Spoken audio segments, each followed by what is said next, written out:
Click করুন অ্যাপের bell আইকনে আর সাবস্ক্রাইব করুন এবিপি আনন্দ। সব সময় থাকুন খবরে। ফিরে এলাম এক ঝলকের পর যে খবরে চোখ রাখবো। দলীয় নেতাকে খুনের অভিযোগে 12 ঘন্টার বাগনান বন্ধের ডাক বিজেপির। বন্ধের সমর্থনে এদিন বিজেপি মিছিল শুরু করতেই আটকায় পুলিশ, চালানো হয় লাঠি। বিস্তারিত জানবো, আমাদের সঙ্গে টেলিফোন লাইনে রয়েছেন আমাদের প্রতিনিধি ময়ূক ঠাকুর চক্রবর্তী। ময়ূক, এই মুহূর্তে কি পরিস্থিতি? দেখো, এটা বাগনানের রথতলা এলাকা। এখানে সকাল থেকে চাপা উত্তেজনা রয়েছে গোটা বাগনান এলাকা জুড়ে। একদিকে তৃণমূলের জমায়েত রয়েছে বাগনান স্টেশনের পাশে, অন্যদিকে বিজেপির জমায়েত শুরু হচ্ছে বিভিন্ন জায়গায়। NH6 এর ওপর পুলিশ পিকেট।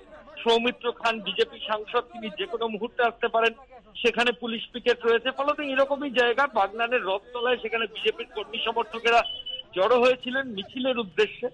আচমকাই পুলিশের কাছে খবর আসে এবং তারপরে পুলিশ কোনোভাবে ওখানে মিছিল করতে দেবে না এবং তারপরে পুলিশ গিয়ে মিছিল আটকায়।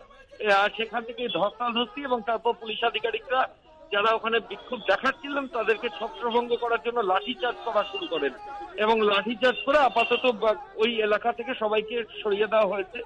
যদিও আমরা এই মুহূর্তে জাতীয় সড়ক, 6 নম্বর জাতীয় সড়কের ওপরে দাঁড়িয়ে রয়েছি, ঠিক বাগনান মোড়ে। এখানে কিন্তু চাপা উত্তেজনা রয়েছে।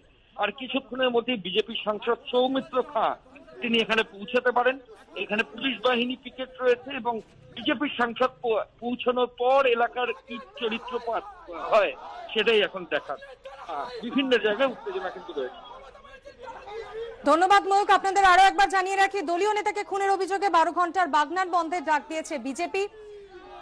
আপনারা ছবি দেখতে পাচ্ছেন এবং তৃণমূলের মিছিল শুরু হওয়ার কথা ছিল এর প্রতিবাদে। যেমনটা আপনাদের জানাচ্ছি, এই মুহূর্তে আপনারা যে ছবি দেখতে পাচ্ছেন, আমাদের সঙ্গে রয়েছেন আমাদের প্রতিনিধি অর্ণব মুখোপাধ্যায়। আমাদের সঙ্গে যোগাযোগ বিচ্ছিন্ন হয়ে গিয়েছে, আমরা আরো একবার চেষ্টা করব। আপনারা এই মুহূর্তে যে ছবি দেখতে পাচ্ছেন, বিজেপির বন্ধের বিরোধিতায় পাল্টা তৃণমূলের মিছিলের ছবি।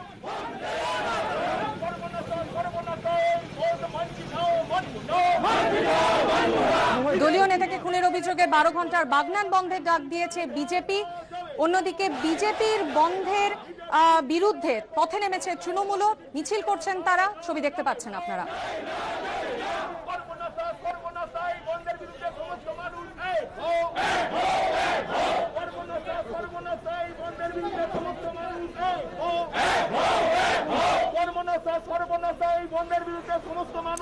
বন্ধের বিরোধিতায় পথে নামে তৃণমূল। বাগনান স্টেশন চত্বরে বিক্ষোভ দেখান তৃণমূল কর্মীরা। গুলিবিদ্ধ বিজেপি নেতা কিঙ্কর মাঝির মৃত্যু ঘিরে গতকাল অগ্নিগর্ভ হয়ে ওঠে বাগনান। দফায় দফায় হয় অবরোধ। আজ 12 ঘন্টার বন্ধের ডাক দিয়েছে বিজেপি। যদিও বন্ধের বিরোধিতায় পথে নেমেছে তৃণমূল, বাগনান স্টেশন চত্বরে বিক্ষোভ দেখান তৃণমূল কর্মীরা।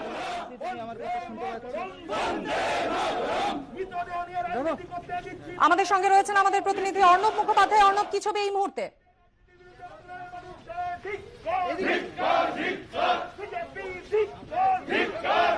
দেখো, এই মুহূর্তে বাগনান স্টেশন থেকে তৃণমূল কংগ্রেসের মিছিল শুরু হয়েছে। বাগনান স্টেশন রোড ধরে এই মিছিল এগিয়ে যাচ্ছে। মিছিলের শুরুতে রয়েছেন স্থানীয় বিধায়ক অরুণাভ সেন বা রাজা সেন, তিনি রয়েছেন। এবং তৃণমূল কংগ্রেসের এই মিছিল হচ্ছে বিজেপি যে বন্ধ ডেকেছে তার বিরুদ্ধে এই মিছিল। তাদের যেটা স্পষ্ট বক্তব্য যে লক্ষ্মী পুজো রয়েছে, তার আগে এই ধরনের বন্ধ তারা মেনে নিচ্ছেন না। সেই সঙ্গে তাদের আরো দাবি হচ্ছে যে এই যে ঘটনাটি ঘটেছে, যে খুনের ঘটনাটি ঘটেছে, সেটি দুঃখজনক হলেও সেটি পারিবারিক বিষয়, কোনো রাজনৈতিক বিষয় নয়। বিজেপি পুরো বিষয়টি নিয়ে ঘোলা জলে মাছ ধরতে নেমেছে এবং তারই প্রতিবাদে তারা এই মিছিল সংগঠিত করছেন বলে দেখতে পাচ্ছি। এই মুহূর্তে অরুণাভ সেন সেই মিছিল চলছে। এই মিছিল বন্ধের বিরুদ্ধে আমাদের মিছিল। আমরা বাগনানের মানুষকে ধন্যবাদ জানাচ্ছি যে বাগনানের মানুষ এই জনবিরোধী এই বন্ধকে রিজেক্ট করেছেন। তারা রাস্তায় নেমেছেন, দোকানহাট খুলেছেন, বাজারপাতি চালাচ্ছেন। তার জন্য বাগনানের মানুষকে আমরা ধন্যবাদ জানিয়ে আজকের এই শান্তি মিছিল বার করেছি। বিজেপির বক্তব্য তাদের মিছিল করতে দেওয়া হচ্ছে না, পুলিশ মোতায়েন হয়েছে, এইগুলো হচ্ছে তাদের অভিযোগ। বিজেপির লোক নেই, মিছিল করবে কোথা থেকে? বাগনানের বুকে বিজেপির লোক নেই। 10-12টা লোক নিয়ে মিছিল করা যায় না। বাগনানের বিজেপির লোকেদের লোক নেই, তারা মিছিলটা করবে কোথায়? বাগনানের মানুষ বিজেপির সঙ্গে নেই। বন্ধের কোনো প্রভাব আছে? বন্ধের কোনো প্রভাব বাগনানের মধ্যে নেই। টোটাল বাগনান খোলা, গাড়ি ঘোড়া, বাজার হাট সমস্ত কিছু বাগনানে খোলা। এই বন্ধকে বাগনানের মানুষ সম্পূর্ণভাবে রিজেক্ট করেছে। আর ঘটনাটা যেটা হয়েছিল, যেটা অভিযোগ তোলা হচ্ছে তৃণমূলের দিকে, আপনাদের কি? শুনুন, এটাকে শুধুমাত্র রাজনৈতিক রং চড়ানো হচ্ছে।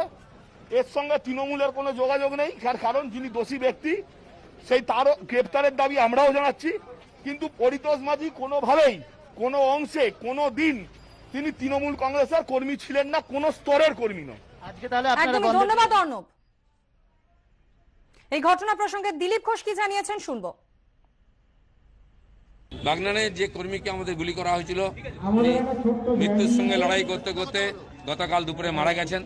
ঠিক সেই রকম সীতাই একজন কর্মী মারা গেছেন, মেদিনীপুরে একজন মারা গেছেন, এখানে উত্তর চব্বিশ একজন কর্মী খুন হয়েছেন। পুজোর মধ্যেও এই খুন খারাপই চলেছে। কারণ আমার মনে হয় সরকার হয় ইচ্ছা করে করছে, নাহলে প্রশাসনের উপরে কোনো কন্ট্রোল সরকারের নাই। আর যারা দুর্বৃত্ত, যারা সমাজ বিরোধী, তারা দাপিয়ে বেড়াচ্ছে, সাধারণ মানুষকে খুন করছে।